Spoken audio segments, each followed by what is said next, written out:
Hello, this is State Controller Tom DiNapoli. Welcome to the Office of State Controller's 10th Annual Lunar New Year celebration.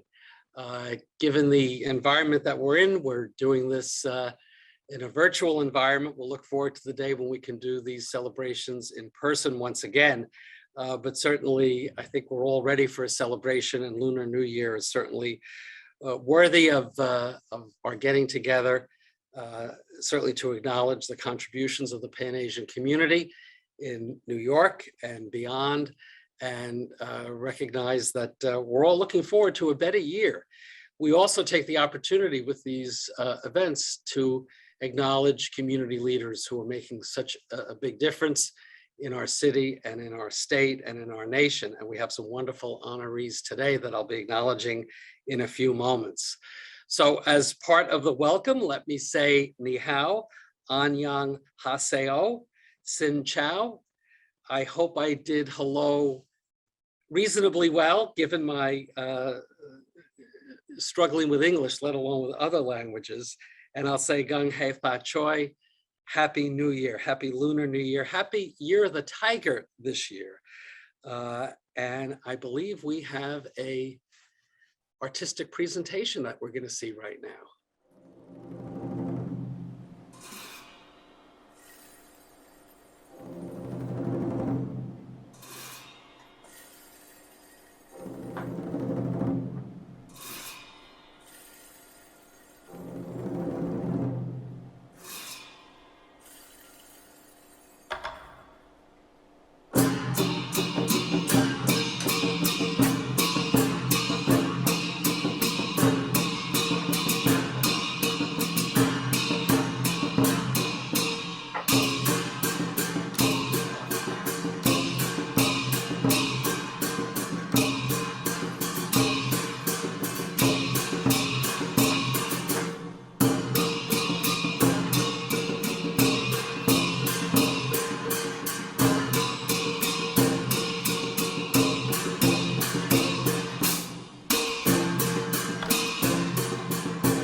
How about those lion dancers? Thank you to the Chinese Theater Works for that great performance.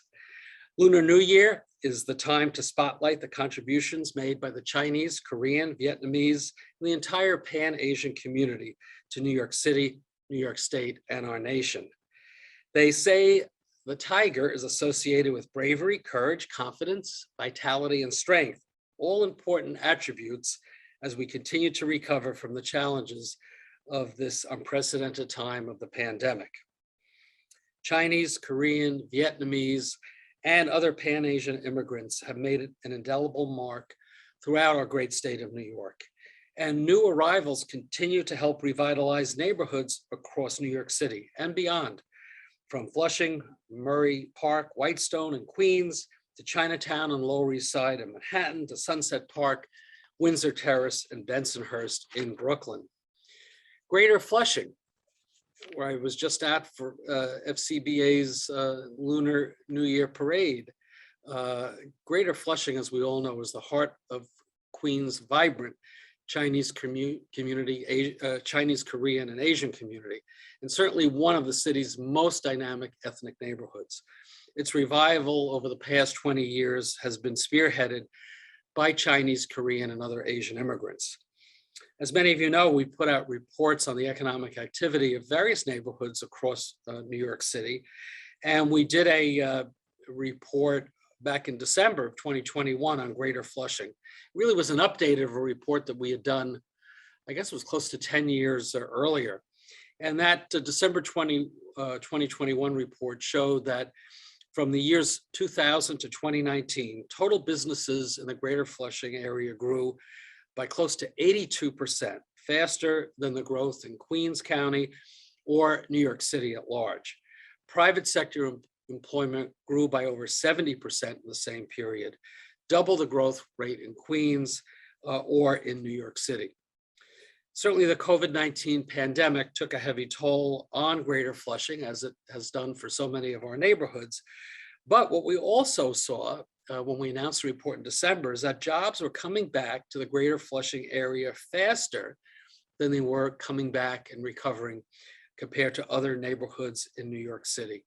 Certainly a positive sign, not only for Greater Flushing and for Queens, but for all of us. So once again, we see that entrepreneurship, that economic vitality in Greater Flushing is really leading the way and really is a model of effective business success, and particularly smaller businesses, really something to be heralded and recognized. So as we all know, we're coming through a very difficult 2 years because of the impact of COVID-19. Throughout the COVID-19 pandemic, we have in our office highlighted the industry sectors and the communities which have been disproportionately affected by the pandemic. And that includes impact on the Asian American community in New York. We did a report in January of this year on one particular sector or series of sectors on New York City's restaurants and retail sectors. And what do we find? We found that close to 170,000 fewer jobs were in that part of our economy in November of 2021 compared to 2 years earlier. In fact, 41% of the total private sector jobs that were lost in New York City during COVID-19 occurred in that restaurant and retail sector. Restaurant job losses have had an outsized impact on the Asian community. 20% of restaurant workers across New York City are Asian, including 56% in Chinatown and the Lower East Side in Manhattan, 61% in Sunset Park, Windsor Terrace, Brooklyn, 77% in Flushing, Murray Park, Whitestone, and Queens. But as we celebrate this year's Lunar New Year, there is hope. The Omicron variant appears to be quickly receding in New York City and New York State. We can be optimistic that public health and economic environment may soon be dramatically improved. And certainly that I expect will benefit not only our restaurant and retail sectors, but all of our business community and our nonprofit sector as well, that has been hit so hard by the pandemic. Certainly government, whether it's at the city level, the state level, or the federal level, must continue to support our businesses and nonprofits as we get into a recovery mode. When we look at restaurants, retail, and small businesses, the backbone of our economy, that government aid has really been so essential. It needs to continue to be there if this recovery will be sustained. You know, while we have a sense of optimism on where we're at with economic recovery and hopefully with the public health numbers getting better, we also have to recognize one of the other, troubling aspects of the times that we live in. And that's certainly, we have to comment on the dramatic rise in anti-Asian hate and bigotry that we've seen across the country. And certainly New York has not been left out of that. Obviously, from my perspective, it's fueled and amplified by ignorance, by anger, some of it triggered by COVID-19. According to Stop AAPI Hate, there were 10,370 hate incidents against Asian American and Pacific Islander persons reported in the United States of America from March 19, 2020 to September 30, 2021. We know that closer to home in New York, the NYPD's year-end hate crime statistics for 2021, those reports show anti-Asian attacks increased by 343%, 343% increase from 30 such incidents in 2020 to 133 in 2021. This is all very troubling. We must, together with a united voice, continue to push back against these hateful xenophobic attacks and continue to stand together as one community. Now more than ever, we must remember that in the United States of America, and especially in New York, we really all are immigrants. We all have our personal stories, and in my case, it's my grandparents were the immigrants, but immigrants and people coming from other places is what's made New York the great city and state that it is, and has contributed so much to the United States of America. So this effort to label people as other or somehow not be welcome is just un-American, certainly un-New York. Our city and our nation was built and strengthened by people from all races, cultures, backgrounds, and religions, literally from all over the world.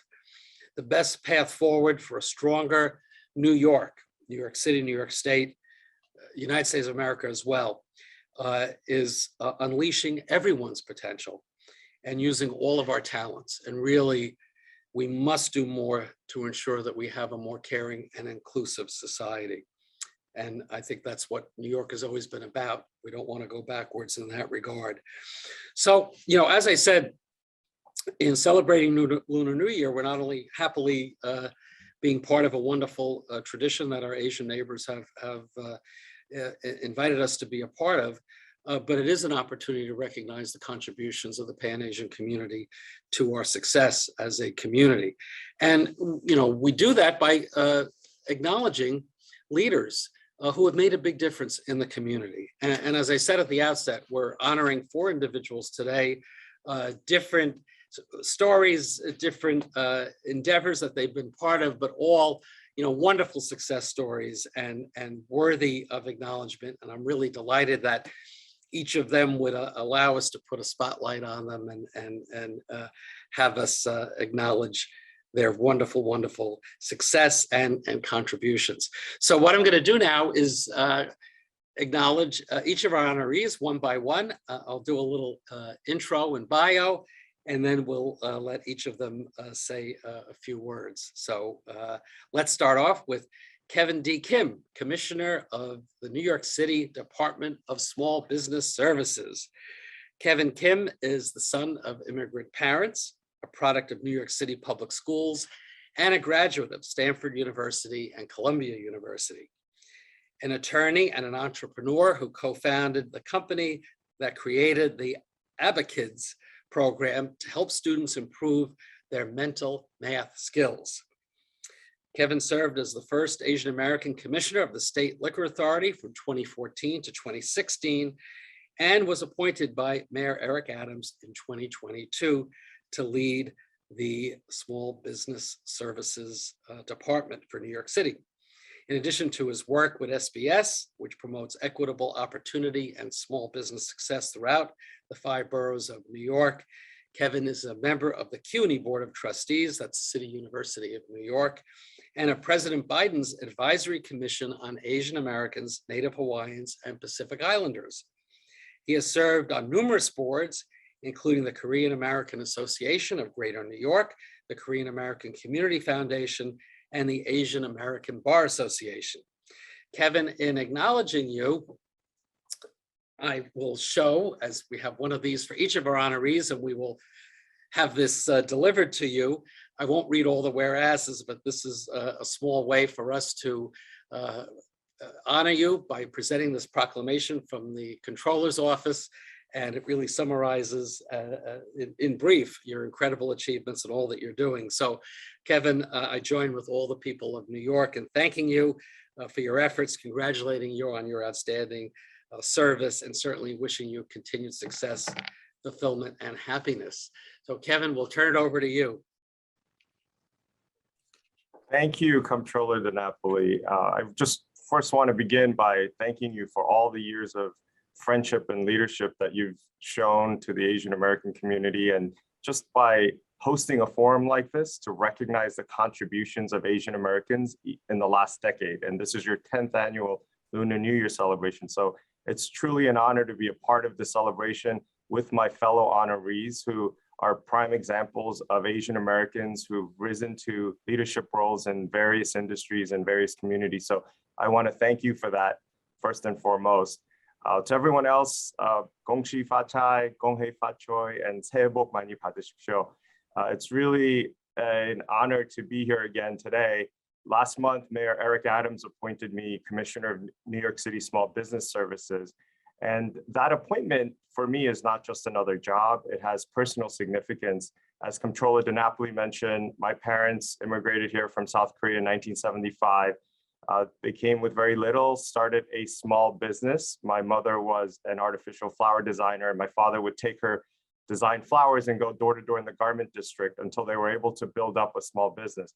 So for me, just watching them be able to take this business and then provide the economic opportunities, the education opportunities for me and my sister is something that will stay with me forever. And so in this role, I'm just really proud to be able to try to give that same opportunity to all the small business owners in New York City.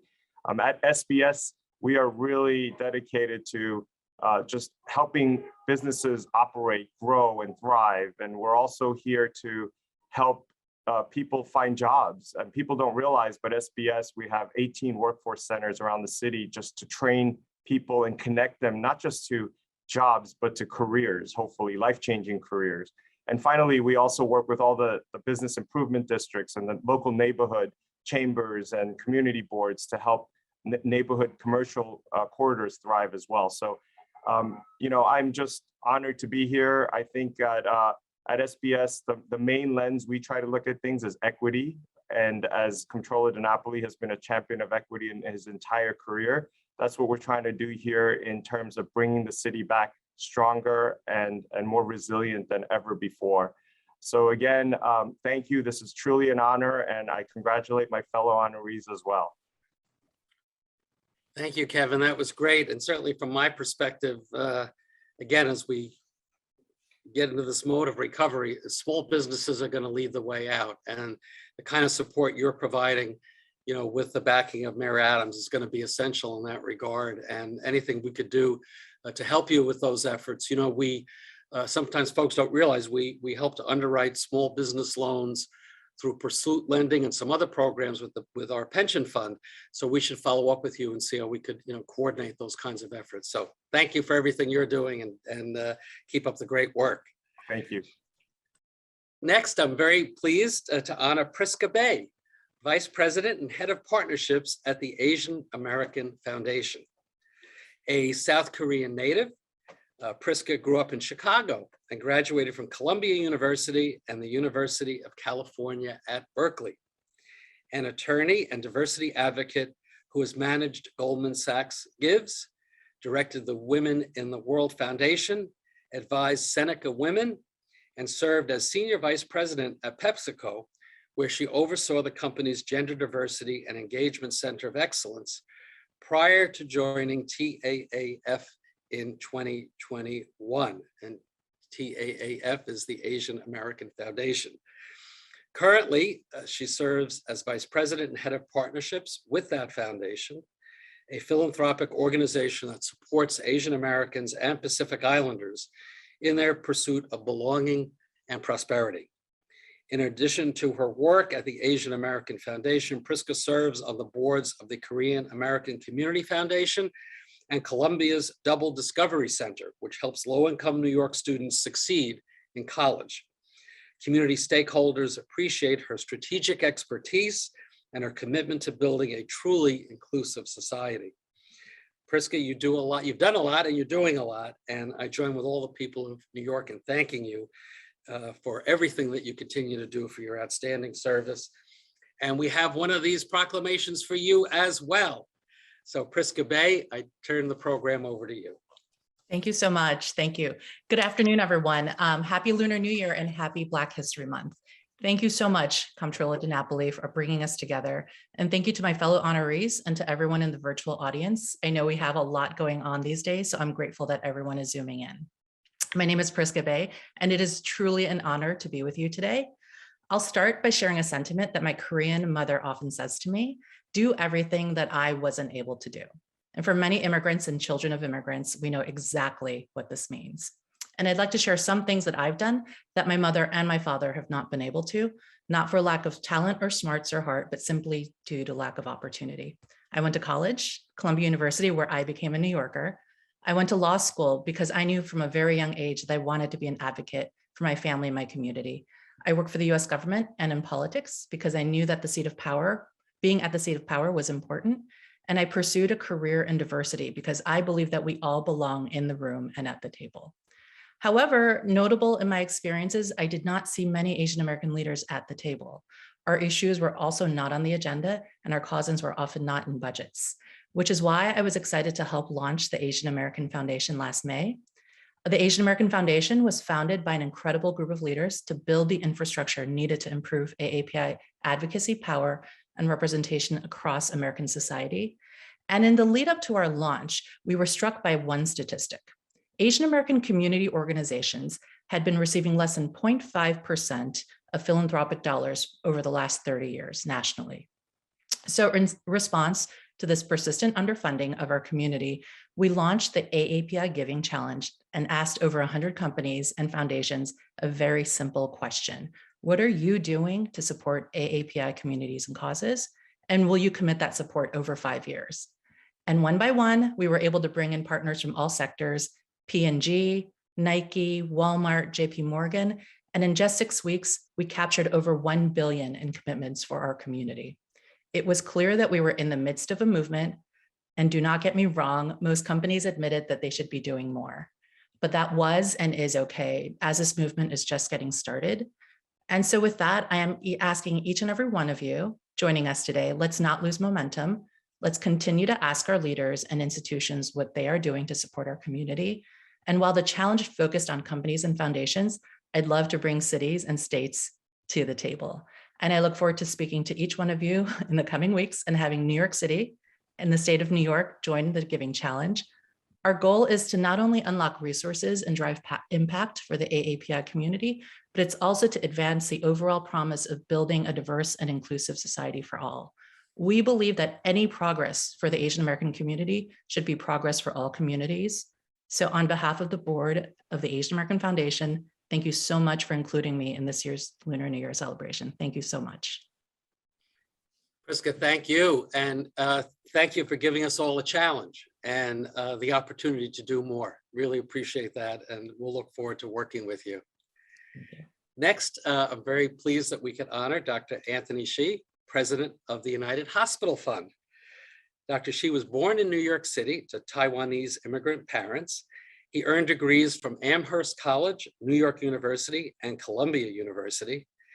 Anthony embarked on a career in the nonprofit health sector, serving vulnerable populations and advancing public policy, holding senior executive positions with IPRO.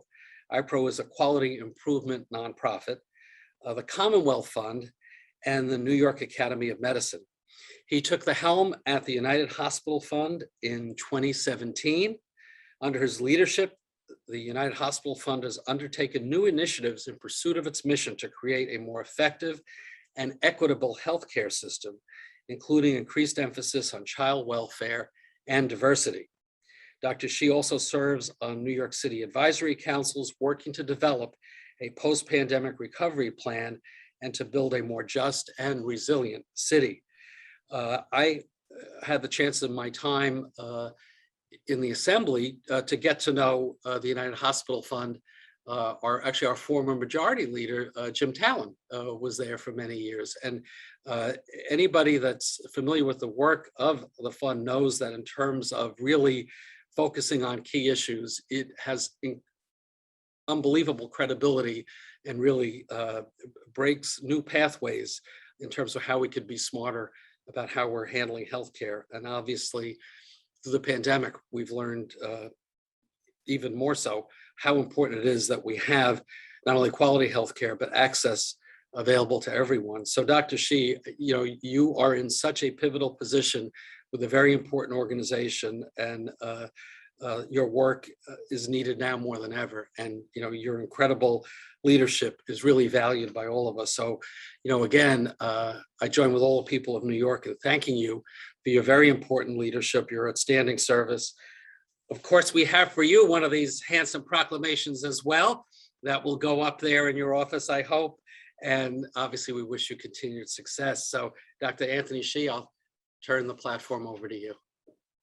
Thank you, Controller DiNapoli. Thank you for the kind introduction and this incredible honor. It's a privilege to be here among the other distinguished honorees, Commissioner Kim, Prisca Bae, and Eugene Noh. Congratulations to all of you. Thank you also, Controller, for your service to New York State. And I think it's wonderful that as one of our state's leaders, you host this Lunar New Year celebration each year, recognizing the importance of this holiday among many of the Asian cultures represented in New York. As you noted, my parents immigrated from Taiwan, and the New Year is certainly one of our most cherished family traditions. My first job as a physician was working for a community mental health clinic that served primarily Asian immigrants and refugees.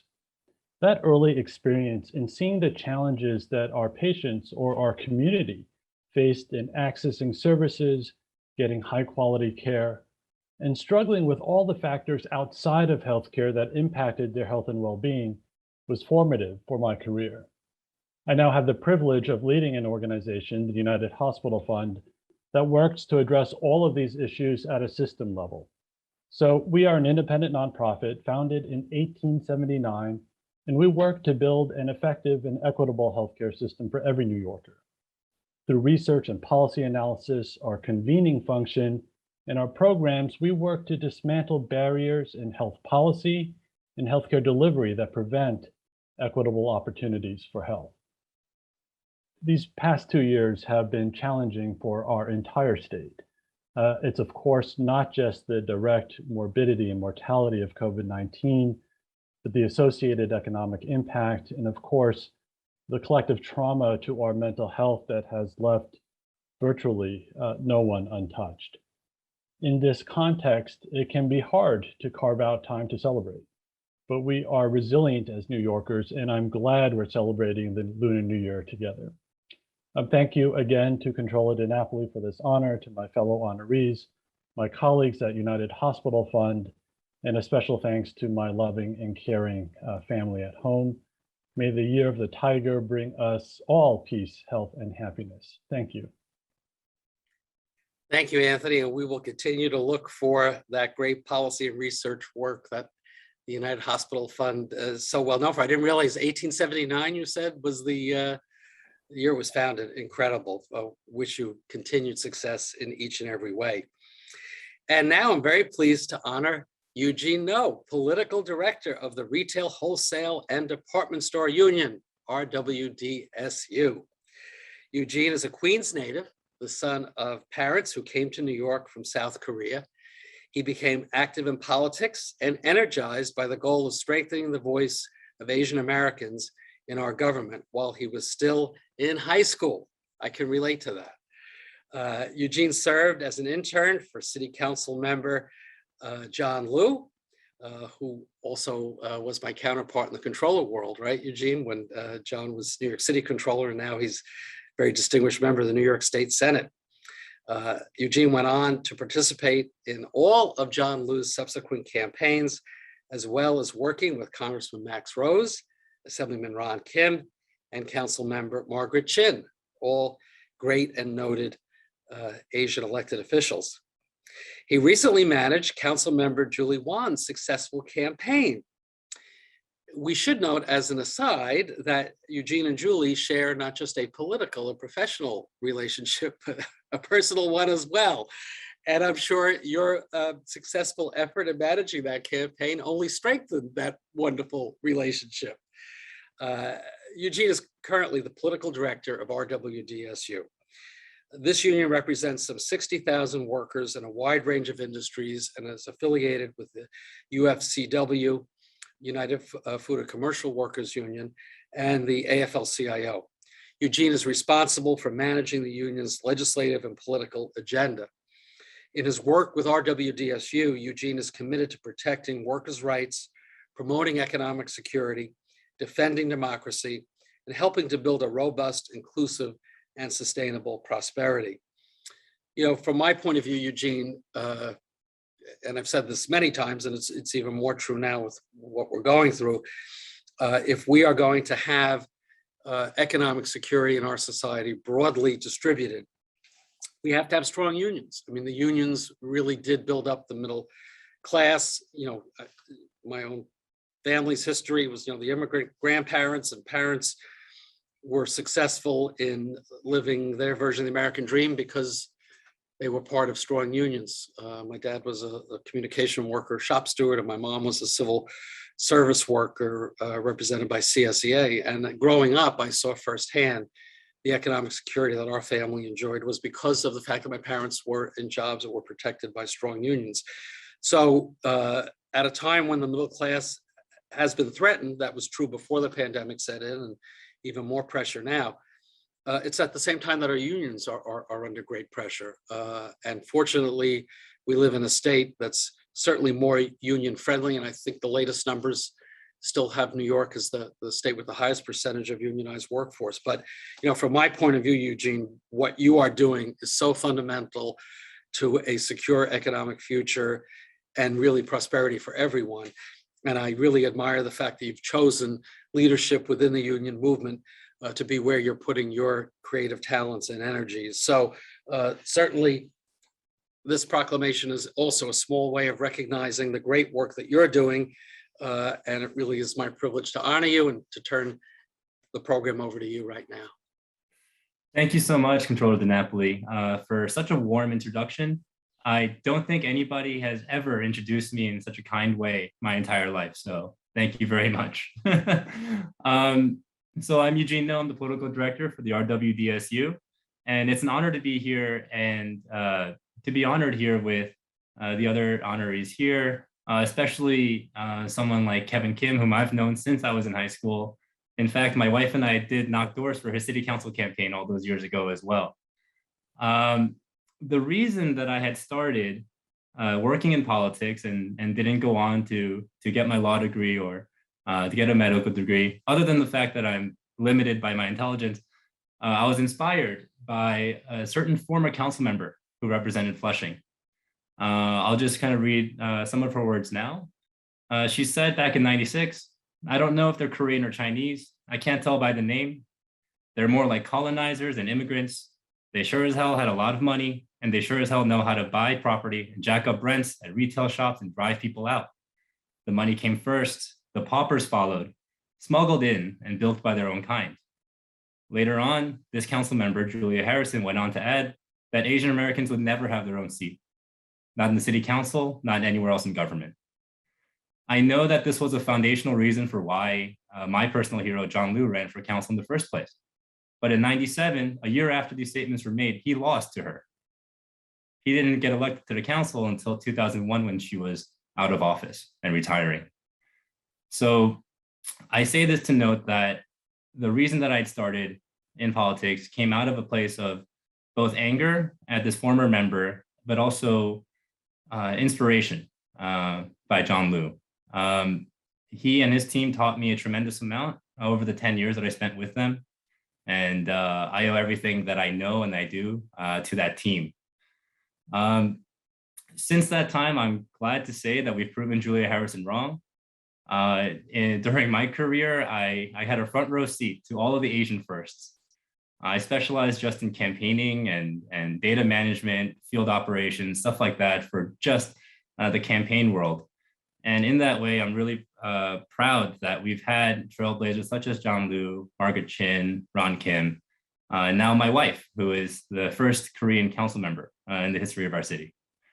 I think, though, there is still more work to do. There are some challenges that we face. As you have mentioned, Controller DiNapoli, this has been a very tough period for Asian Americans, especially in New York City. The height of the pandemic has exacerbated fears. The the constant reporting on hate crimes has really driven even folks like my parents, who tend to be very calm and collected, into thinking twice about going outside, about leaving their little Korean enclave in Flushing and venturing to other parts of the city. They certainly won't ever take the subway again. There's a measure of public trust that needs to be restored, I think, between the Asian American community and the rest of our city. But the only way that we move past this is to move forward. I would really love to see Asian Americans encourage their children to enter public service, whether that be in electoral work, such as myself, in high-profile government positions, such as Kim, or in the nonprofit and business world, such as Anthony and Prisca. I think that representation will lend itself towards equity. That I agree with Prisca that we need to be in the room when these decisions are made. We need to cultivate leadership. We need to encourage public service and union membership. And then, of course, for my fellow Asian Americans throughout the city, as individuals, we need to get involved. We need to organize, and we need to agitate. We need to run campaigns. And nobody bats 1,000. Nobody wins every race unless you're Chuck Schumer.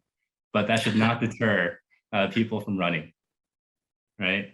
I think that I've always believed if people don't let you in the room, you break in, that you find a way to do it. I think that this event and the many others that the Comptroller's Office has hosted on behalf of the Asian American community is tremendous. And it goes a long way towards getting us to a place where Asian Americans feel as if they're not just established, but that they belong here. And ultimately, that's what I'm working toward. So when I'm organizing with our union, fighting for our workers, most of them, about 65% in New York City, are people of color. But I would love to see Asian Americans as a larger sample of that as well. We have a lot of work to do, but I'm really glad to spend time here and to be honored. Thank you so much, Controller DiNapoli. Eugene, thank you so much for those very important words. And I always get the quote a little wrong, but as I think Prisca mentioned, also Black History Month, Shirley Chisholm said that if they don't give you a seat at the table, show up anyway with a folding chair and put your own seat there. And I think that's very much to your point.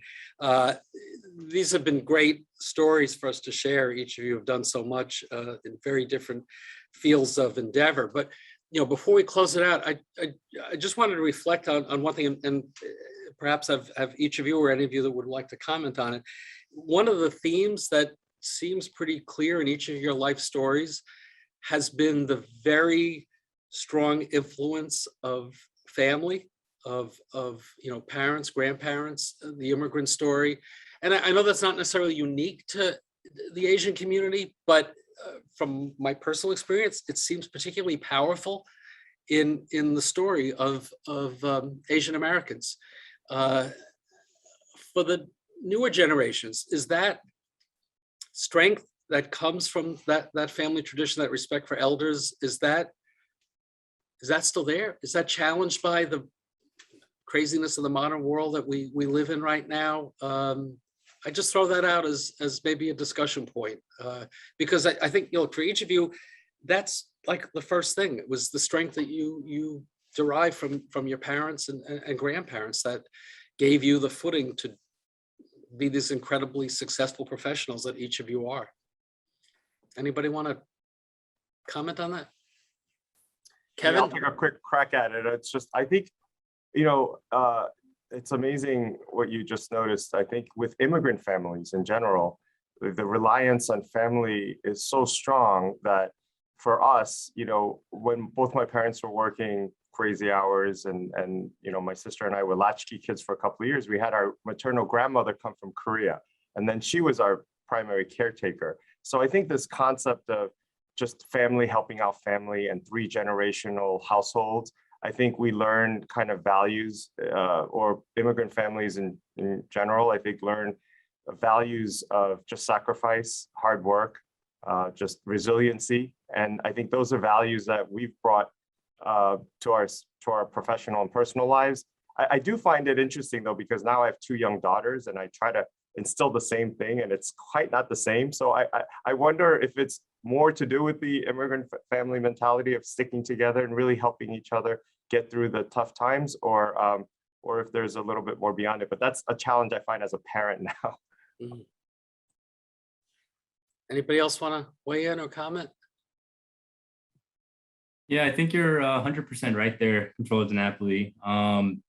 Growing up, I always knew that in my family, it was family first, everything else second, right? And I think to speak to Kevin's experience, being a family of immigrants and being the son of immigrants myself, it always did feel like it was kind of the rest of the world against us, that in order to survive and maybe even thrive, if you can get there, you need to work 3 times as hard. We need to band together because nobody's really going to look out for us except ourselves and our own kin. I think it also belies a bit of a sadder kind of a point as well, that if there is a strong attempt at the government to be culturally competent, to increase language access, that in effect, if we see ourselves in leadership, then it would much less be a case of us versus them. It would be that, hey, this is our country too, that I think the family bonds will still be strong, but it would be coming from a different place. It wouldn't be coming out of necessity and a sense of being besieged. So that's kind of what I think about this. Yeah. Prisca, Anthony, you want to weigh in? Eugene just said something interesting. I think that this family first, that's how we grew up, right? It's just the family, and sort of, it's not like we didn't care about the outside world or the community, but it was really about the family. And what I think our parents didn't realize is that they were training the best public servants. They could, because they are training children to care so much about someone else. And I think that, what we probably should focus on is how to bring more Asian Americans to public service, because we, from a very young age, have been trained to think about our family and to think about others and not about ourselves. And I think for many reasons, we don't enter public service, a lot of it financial. So, creating access points for us, and then also cultural, because parents just want you to be stable and want you to be able to pay for health insurance. That is number one. So if we can take care of those types of things and bring more diversity into public service, I do think our society would be so much stronger, and I remain optimistic. We are a country of immigrants. We have everything in us. And what I love is meeting my immigrant friends who are, Italian American or African American. And there are so many sort of common themes, when you see your parents sacrifice for you, who came from a different country, and you have a front row seat to that sacrifice, I think that's the thing that bonds us all together. Yeah, and I think all my colleagues here were very eloquent in their responses. I think for me, it's not only just about putting families first, but it's about where we draw our strength from. And I think for many of us, being a child of immigrant parents, a lot of our strength came from our parents. And when we were young, and I speak for myself, and I don't know if it's true for others, there was frustration at being different from everyone else. But looking back, I see that it was a strength as well. Being able to connect with our family and our community, I think really makes the entire city and the entire nation stronger, bringing these different cultures into the United States.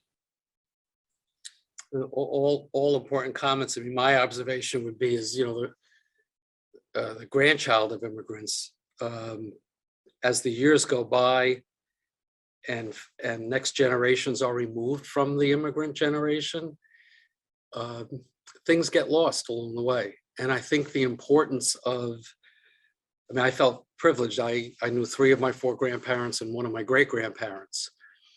And I've often commented that my great-grandmother didn't speak any English at all. We communicated, but it wasn't through any conversation. When I was growing up, we were not encouraged to maintain the language, right? We were Americans, right? So you had to speak English. You don't speak Italian at home. And I think it's very important. Well, first of all, on language, I think it's important for families to keep that understanding and to encourage the native tongue, because culture, very often to understand the culture, you need access through the language, right? And I think some of the more recent immigrant groups are better, at least in terms of my personal experience, just speaking for myself, of understanding that and maintaining that, and having, you know, whether it's neighborhood or community schools that encourage the youngest, especially those born here, to not lose track of what they're connected to. Because, you know, the other problem in America still is, and not, you know, not to attack the media gets attacked all the time, but it's always very convenient for groups of people to be portrayed in a certain way, often not in a flattering way. And I think every group has had this experience in varying degrees. And unless you have a strong sense of exactly who you are and where your people came from, you know, you're going to be affected by the stereotypes and by the negativity that's out there so often. So, I mean, I just think from my perspective, for your community and really for all the communities, the more that those of us that had the experience to know the immigrant generation, to share those stories, to document those stories, to be the witnesses for, you know, for those who may grow up not knowing the immigrant generation, not knowing the struggles, and just thinking that, you know, the success of the family just happened, you know, we were born into it. I mean, no, every family had their own struggles and their own story. And, you know, that's just my own reflection on you know, the challenges that are out there. And I do, you know, as I said, one of the takeaways that I've always appreciated from, you know, the Asian American families that I've known, the respect for the older members of the family, the respect for the elderly. Again, I'm not saying it's unique to your community, but it is particularly cherished. And you know, in American society, you know, certainly as I was growing up, everything was youth, youth, youth, youth, youth. And now that I'm not a youth anymore, I do think society is changing somewhat, but the respect and the deference and not leaving out the grandparents, the great grandparents, I just see that as such a strong trend in Asian American families. And that is something that the rest of us could certainly learn from. So we could go on, but I'm told I'm not allowed to. So let me just conclude on two things. First of all, thanks to each and every one of our honorees. You've been wonderful, and thank you for letting us spotlight you and sharing your personal stories and giving us a chance to dialogue. I really admire each and every one of you, and the variety of experiences that we've highlighted in this program really is quite remarkable. And I know each of you are going to have even more successes. So 10 years from now, we're going to have to honor you all over again for what you're going to do over the next decade. But I do want to mention one last responsibility of the State Controller's Office. And sometimes when people ask me what's the most fun part of our work, it's not always doing the audits, right? We do an audit, sometimes people aren't happy with us, but we are the custodian for lost money, abandoned property, unclaimed funds. And we try to reunite people and organizations with money that they've been separated from. And over the years, we've been returning millions of dollars. In fact, we return about $1.5 million a day, but we still have billions of dollars in unclaimed funds. During the pandemic, we redoubled our efforts to return money, especially because people were hurting. So I do encourage everyone, as always, to go to our website, click on unclaimed funds. Our website is www.osc, that's for Office State Controller, .state.ny.us. We also have a toll-free number that operates during regular business hours, Monday through Friday, 1-800-221-9311. You never know when you may be connected to one of these unclaimed fund accounts. So now you're all saying, why is Tom mentioning this in the middle of our Lunar New Year celebration? That's because we did a little search and we found Anthony Shih, the United Hospital Fund. We found $6,404.99 for the United Hospital Fund. So we present this virtual check to you. We'll send the paperwork out. And this is just an example of, as I always try to say to folks, we really do have money, and sometimes it's more than $50 or $100, which is the most typical recovery. But to United Hospital Fund, this will help you continue to do your good work. And again, we're just returning your money. There might have been some checks that weren't cashed, or perhaps an old bank account that for some reason just became dormant and got turned over to us. But See, Anthony, in case you had any doubts about accepting this honor, we just gave you over 6,000 reasons why it's good that you joined us. Well, thank you very much. You know that the past 2 years has been an incredibly challenging time for nonprofits, so that will certainly help us continue to advance our mission. Thank you. You are most welcome. So again, congratulations to all of our honorees. Thank you to all of our guests who've been viewing this program and joining us in our celebration of Lunar New Year. Today and every day, New York City, New York State, and our nation are strengthened by the energy, talent, and entrepreneurial spirit of the Chinese, Korean, Vietnamese, the entire Pan-Asian community. So Gung Hei Fat Choi, happy Lunar New Year, Year of the Tiger. May it be a year of strength. I wish everyone prosperity and good health. Shih, thank you all very, very much.